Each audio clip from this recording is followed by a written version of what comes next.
Good morning दोस्तों। जैसे ही मैं सुबह उठी तो देखा मैंने अपने गार्डन में आज एक गिलहरी थी। वो गिलहरी बिल्कुल ऐसी हो रही थी कि जैसे उसकी जीने की इच्छा खत्म हो गई हो। उसके हाथ पैर बिल्कुल अकड़े हुए थे और वो बहुत ही टाइट हो रही थी, बस उसकी आंखें खुली हुई थी। लेकिन उसके बाद मैंने उसे देखा कि चलो इसे पानी पिला के देखती हूँ। पानी पिलाने के बाद उसे बिल्कुल भी कोई भी वो हलना झुलना कुछ नहीं कर रही थी। उसे लग ही नहीं रहा था कि ऐसा लग रहा था कि वो मर गई हो, लेकिन उसकी आंखें खुली हुई थी। इससे मैंने सोचा कि उसे चलो आज मैं सिखा देती हूँ। मैंने आग जलाई और उसे सिखाना शुरू कर दिया, लेकिन उसके बाद भी वो ऐसे ही बेसुध पड़ी रही। उसे जैसे हिला झुला भी रही थी, वो फिर भी अपने हाथ पैरों को हिला नहीं रही थी। उसके बाद जैसे उसे थोड़ी सी आँच सी लगी तो उसकी आंखें खुली और उसने थोड़ा थोड़ा चलना शुरू कर दिया, लेकिन उसके पैरों में बहुत ज़्यादा अकड़ाहट थी और उसे ठंड लग रही थी। उसके बाद हमने फिर से उसे वहीं सिखाना शुरू करा। उसके पैरों के नीचे थोड़ी सी कॉटन रख दी कि उससे थोड़ी सी उसे गर्माई सी आ जाए, लेकिन वो थोड़ी सी देर में ही बेहोश हो जा रही थी, क्योंकि उसे थोड़ा सा भी अपने आप को नहीं समझ पा रही थी, क्योंकि उसे ना बहुत ज़्यादा ठंड लग रही थी या फिर क्या पता उसे क्या हुआ होगा।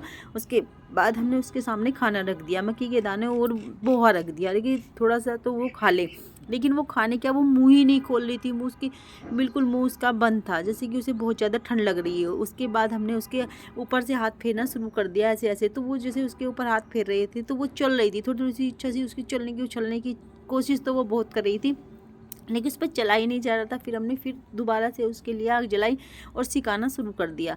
और फिर उसके बाद वो लखा रही थी हमारी तरफ को, जैसे ही लखा रही थी हमने सोचा कि ठीक हो गई। फिर उसने चलना शुरू कर दिया और थोड़ी थोड़ी सी चल रही थी, लेकिन वो थक जा रही थी। थोड़ी थोड़ी देर में थक जा रही थी और वापस से अपने वहीं पे बैठ जा रही थी। उसका मन नहीं कर रहा था चलने का बिल्कुल भी। फिर उसके बाद हमने उसे थोड़ा-थोड़ा सा चलाया तो वो चलना शुरू कर दिया था, चल रही थी वो अच्छे से। फिर हमने उसके ऊपर बहुत तेज़ से हाथ फेरा कि जिससे कि उसके हाथ पैर से खुल जाए और उसे चलना शुरू करे। तो उसने फुदकना शुरू कर दिया और भाग-भाग कर चलने लगी। फिर हमने सोचा कि काश ये हमें लग रहा था कि काश ये ठीक हो जाए तो हम इसे दोबारा से गार्डन में छोड़ दें और ये फिर चलना फिरना शुरू कर दें। लेकिन वो एकदम से बहुत ऊँचे कूद गई, तो हमें बहुत खुशी हुई इसे देखकर। फिर उसके बाद हमने इसे पानी पिलाया कि वो थक गई होगी, लेकिन वो पानी क्या कुछ खा पी तो रही नहीं थी, कुछ नहीं खा पी रही थी। फिर उसके बाद शाम का समय हो गया तो हमने इसे एक किसी बड़े से तसले में रख के और उसके ऊपर थोड़ा-सा घास रख के उसके ऊपर पोहा और उसका खाने का सामान रख दिया, जिससे कि वो खा ले। उसके बाद वो सुबह बिल्कुल ठीक हो गई, उसने चलना-फिरना शुरू कर दिया, हमारी तरफ को देख रही थी। तो हमने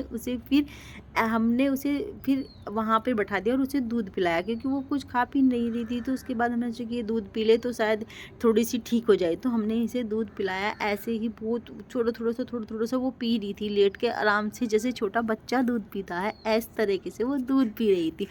तो दूध पीने के बाद उसने थोड़ी-सी उसे जान सी आई और उसने अपने आप को सँभाला और अच्छे से ठीक हो गई और अच्छे से पैरों को भी करके बैठ गई आराम से। फिर हमें लगा कि वो ठीक हो गई है। तो उसके बाद सुबह जैसे ही हम उठे वो बिल्कुल ठीक थी। उसके बाद हमने उसे उसी गार्डन में छोड़ दिया जहाँ पे उसके मम्मी-पापा थे और वहाँ